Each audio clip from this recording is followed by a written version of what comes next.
প্ৰথম কথা হ'ল এইখন আলোচনী উন্মোচন কৰিব পাই মই নিজকে সৌভাগ্যৱান বুলি ভাবিছোঁ আৰু তাৰপিছত অলপতে মই অলপ সময়ৰ ভিতৰতে এইখন আলোচনীৰ ভিতৰৰ পাতৰ ভিতৰত থকা বস্তুখিনি চাই মোৰ এনেকুৱা ধাৰণা হৈছে যে যদিও দেখাত এইটো সৰু কলেবৰৰ কিন্তু ইয়াতে বহুত সুন্দৰ সুন্দৰ কথা নিবিষ্ট হৈছে আৰু আটাইতকৈ ডাঙৰ কথা ইয়াতে যি ধুনীয়াকৈ বিষয়বস্তুখিনি ইয়াতে আনি দিয়া হৈছে মই উদাহৰণ দিব খুজিছোঁ যেনেকৈ ইয়াতে কথা শিল্প তাৰপিছত ছন্দ শিল্প এনেদৰে নামকৰণবোৰ কৰা হৈছে তাৰ মাজতে ইয়াৰ যিটো শৈল্পিক দিশ সেই শৈল্পিক দিশ প্ৰকাশ পাইছে আমি আৰু সেইকাৰণে মই মুখ্য সম্পাদককে ধৰি যিসকলৰ কলম এই কলমৰ আঁৰত আছে সেই সকলোলৈ মই আন্তৰিক ধন্যবাদ আৰু কৃতজ্ঞতা যাচিছোঁ আৰু এই কলম এদিন বিশাল কলেবৰৰ হৈ এই সমগ্ৰ উত্তৰ গুৱাহাটীৰ বাবে এটা মুখপত্ৰ হিচাপে কাম কৰিব বুলি আশা কৰিছোঁ আৰু সৰু সৰু ল'ৰা ছোৱালী যুৱক যুৱতীয়ে এই কলম ঘৰত লৈ গৈ পঢ়ক ইয়াতে থকা বহুতখিনি কথা তেওঁলোকৰ জীৱনত লগা কথা আছে যেনেকৈ মই উদাহৰণ দিব খুজিছোঁ আব্ৰাহাম লিংকন আৰু দাস প্ৰথা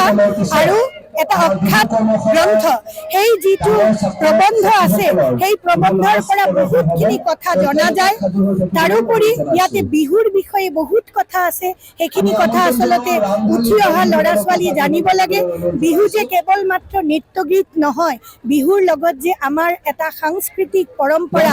ধাৰ্মিক পৰম্পৰা যে সংযুক্ত হৈ আছে সেই বিষয়বোৰ আচলতে আমাৰ উঠি অহা ল'ৰা ছোৱালীয়ে জানিব লাগে আৰু এই কলমৰ মাজেদি আচলতে সেইখিনি কথা মানুহৰ মাজত গৈছে আৰু যাব আৰু সেইখিনি সৰু সৰু ল'ৰা ছোৱালী যুৱক যুৱতীৰ জীৱনৰ কাৰণে অত্যন্ত উপযোগী হ'ব বুলি মই আশা কৰিছোঁ ধন্যবাদ নমস্কাৰ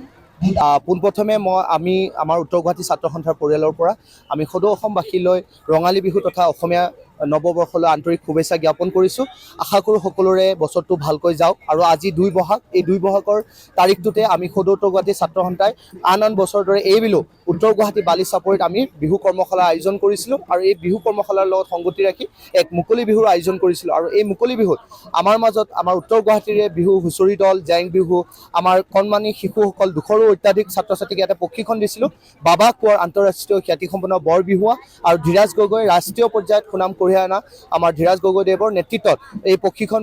চলিছিল আৰু এই প্ৰশিক্ষণত সকলো ছাত্ৰ ছাত্ৰীক মানপত্ৰ আৰু এখন ফুলাম গামোচাৰে সম্বৰ্ধনা জনোৱা হৈছে লগতে অসমৰ যি লোক কৃষ্টি সংস্কৃতি আছে ইয়াক প্ৰদৰ্শন কৰাৰ কাৰণে আমি এটা প্ৰয়াস কৰিছিলোঁ আৰু ইয়াতে উত্তৰ গুৱাহাটী তথা অসমৰ বিভিন্ন অঞ্চলৰ পৰা আমাৰ আমন্ত্ৰিত অতিথিসকলো আহি ইয়াৰ মাজত অংশগ্ৰহণ কৰিছে